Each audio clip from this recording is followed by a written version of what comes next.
كان في مقدور النادي الاهلي يخلص الشوط الاولاني 3-0. انفرادات من قبل اصابه امام عاشور، مضيع كورتين، البلن اللي ضاع بقدم تريزيجيه. وهنا هقف شويه. لازم كابتن محمد يوسف يتدخل وبسرعه قبل المرض ده ما ينتشر في جسم اللعيبه كلها بتاعت النادي الاهلي. ايه هو المرض؟ الانانيه.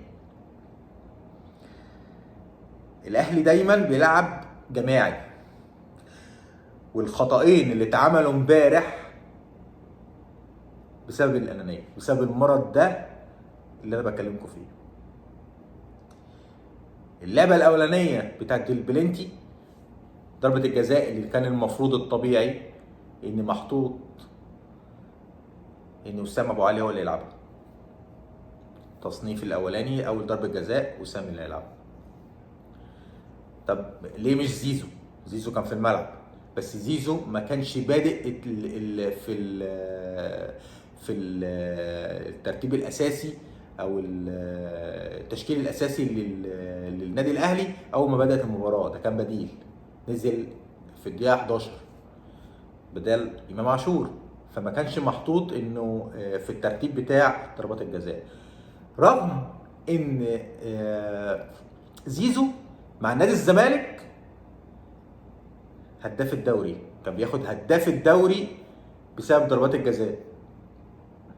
تقريبا كان بيلعب كل ضربات الجزاء وحريف فيها ومحترف فيها. ورغم ذلك لو سام ابو علي لعبها ولد ثابت لزيزو، وتريزيجيه بشكل غريب مسك الكوره زي ما يكون قال انا اللي شاريها والكوره دي محدش هيمسكها غيري. مش عايز ابقى قاسي على تريزيجيه. تريزيجيه حد مخلص وحد محترف واهلاوي للنخاع، بس في حاجه اسمها النادي الاهلي.